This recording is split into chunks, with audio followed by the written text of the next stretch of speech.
Hello YouTube, welcome to my backyard. And so I'm here with the Yamaha, and I'm actually selling it now because I've got a new bike. You'll see that soon. But here is the Yamaha. It's a 2001 V-Star 650. Custom is the trim level. I've had this for since 2018, I guess. It was my first bike, mine and my dad's first bike, and we picked it up for $950 from a local guy just around the corner. And it was kind of sitting outside, not running, for a couple of years, so that's why we got it for a relatively okay price. The problem was that at some point the bike had overheated, and the pickup coil in here, that was bad. So that was $150 for the part from an official Yamaha dealer, if I recall correctly. And yeah, that was a pretty simple fix, and then we had a running and riding bike. It wasn't actually that simple because as I was removing the pickup coil, those screws that hold it in, there's two on either side. It's kind of a banana-shaped part, and there's a screw on either side, and they're Phillips. They're not like hex heads or anything. So strip them, and then to add insult to injury, not only did I strip them, but the heads just sheared right off. So I had to go to a machine shop, had them drilled out and helicoiled. That's just because I suppose I could have done it myself, but I was relatively inexperienced at that time, and I didn't want to risk messing things up more. And then I would have had to get a new cover and all that. It just would have been more expensive. So that's what I did. And then I had a running and riding bike for a while, and yeah, what I did basically was I didn't really like it because I was 17 or 18 years old, and I mean, all this bike doesn't look too appealing for a 17 or 18-year-old. So what I did was I took these parts, I got them off the internet, just a seat and a LED light, and then just a generic fender. This fender, it was completely the wrong shape, so I spent a lot of time banging on it with a hammer, basically, until it fit nicely. And then the seat, same kind of thing.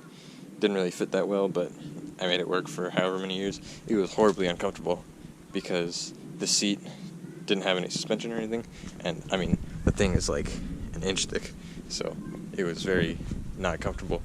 But let me tell you, it did make quite a difference as far as looks go.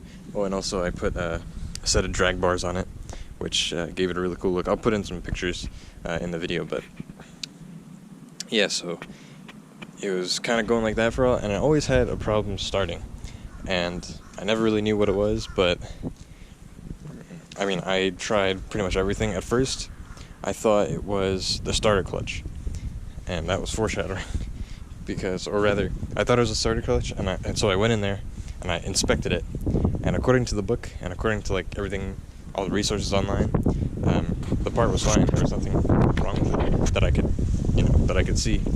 But there's the foreshadowing. I didn't replace it. So then, after I decided that was not the issue, I replaced the starter, the actual starter motor, and that did not fix the issue. Then I replaced the starter solenoid, and that was not the issue. So yeah, then I mean the only thing left was the starter coil, or the starter clutch again. So at this point I kind of was ready to throw in the towel, and you saw that in the last video. I went to the Yamaha shop that's kind of nearby, and the guy came out and he was like, "Yep, that's the sprag clutch." And I was like, "Alright, great." Could have saved myself a whole lot of time a long time ago, but that's beside the point. It was like $70 to fix it, and now it's perfectly functioning. And now that everything is fully functional, I'm trying to get rid of it. And that's, again, because I just bought a new bike. You'll see that soon. But yeah, I'll just kind of give it a walk around. There's these saddlebags that came with it. We never used them. Oh, watch out. We never used the saddlebags because, as you can see, they're not in the greatest shape. These were stored outdoors for a while, so the leather is pretty not in good shape. That's weird. I hear a bike over there. I didn't know one of my neighbors had a bike, but yeah, the saddlebags, they're not in the greatest condition. I just threw them on there because, I mean, I'm getting rid of the bike. I'm gonna get rid of the bags too. I'm not gonna use them again, but It's got these saddlebags, and it's got the bracketry to go with it. It's got a little helmet lock. This sissy bar is custom. I don't know if I said that in another video, but this was just a straight bar that I got from, Home Depot for, I don't know, $5 or something. And then the way I bent it like this was I took some large sockets, and in the vise I took 1, 2, and 3 and just crushed it incrementally until I got this nice profile. And this was actually my first try, and I'm pretty proud of it, to be honest. I was going to, put a bar in here and then maybe put a pad, like a backrest for the passenger, but never got around to it, which is no big deal. But yeah, that's kind of how it is. The indicators don't work, but that's because I don't have the relay. When I removed the relay, I broke it. And the whole reason I removed the relay in the first place is because when I did I'll call it the bobber conversion, because, that's what I was going for, is the bobber look. But when I did that, I swapped the stock indicators up here with kind of LED strips that I just kind of stuck on there. And then this integrated taillight here, or this taillight, the LED, it has integrated indicators. Funny story about this thing. You literally couldn't see it from the back. Like, your butt was here, and whatever you're wearing, like sweatshirt or jacket or whatever, it would literally just cover it. So a lot of times you wouldn't even have any rear visibility, which was not the greatest thing. But let me tell you, it did look good, in my opinion, at least. But yeah, so the indicators, I have a relay in the mail right now. Hopefully that's the only thing that's wrong. If I remember correctly, that was the only reason that they weren't working. I believe when we got the bike, it was working perfectly fine, but yeah, otherwise everything works. The headlight also didn't have a high beam. All it was the bulb. I just replaced it, and now I've got all full functionality. It's got passenger pegs, it's got all the, not really all of anything. It's pretty basic, but yeah, it was a good bike for me. I've just got the battery cover off right now because of the relay. It plugs right into here, so I'm just leaving the cover off until it gets here from the mail. But also, it's a new battery. I replaced the battery in the search for the starting issue. Thought maybe I was just not getting voltage, but I don't know. It's good to replace the battery anyway, but yeah, so I just cleaned it up a bit, got it ready for sale, whatever, and I just got a bunch of spare parts here. I got some extra fluids. This is the final drive oil, which I also replaced. Engine oil, which I had to replace when I cracked open the case. Just got some extra of these. Like the day, or not the day, but the week, I think, that we had the bike.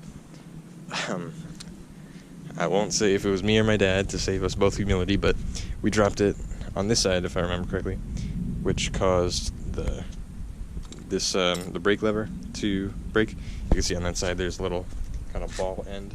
On this side it doesn't exist. But I never bothered to replace it because it's, hardly any length was lost, and it's fine like that. I think I just kind of smoothed it out with a file. But then also this indicator broke, or this part broke. So this is an aftermarket, but this is original. And other than that, nothing else really happened. Obviously, I wrapped the pipes. That was maybe one of my more regrettable decisions, because it's not a permanent thing, but it's also not impermanent. But anyway, yeah, so let me go back to those parts. Yeah, I have the indicators. These springs, I got 2 of them, came with this seat, and I never managed to use them because they kind of connected like at a strange angle, and they didn't really meet anything, and it would have just been problematic.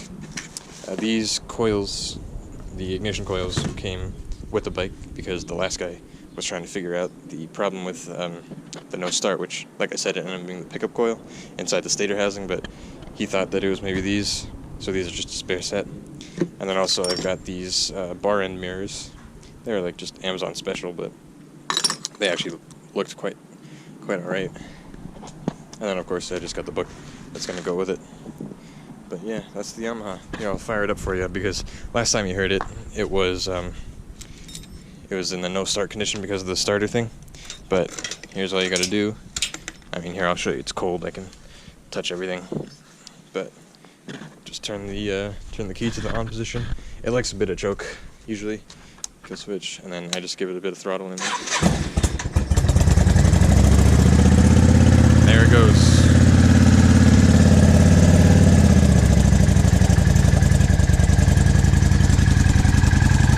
So yeah, that's all. So I'm just gonna turn it off so that it doesn't warm up too much, because I got someone's coming to look at it today at around 5, so about an hour and a half from now. But oh geez. But yeah, it was a really good first bike, to be honest. I'm quite thankful that this was what I learned on, because it's not the lightest bike. It's about 520 pounds wet, right around that. I'm not sure the exact figure, but yeah, it's got some weight to it. It's not the fastest thing in the world, so it's not like I was going crazy, but it's also not the slowest thing in the world. I'm pretty sure the top speed, I'm not sure what the actual metric is, but me personally, I've only been able to get up to about 95, and that's in top gear, full throttle on the highway. So yeah, it's a pretty good bike though. I will miss it, but greater things to come. So that was a one-take video. Thanks for watching, and I'll see you next time.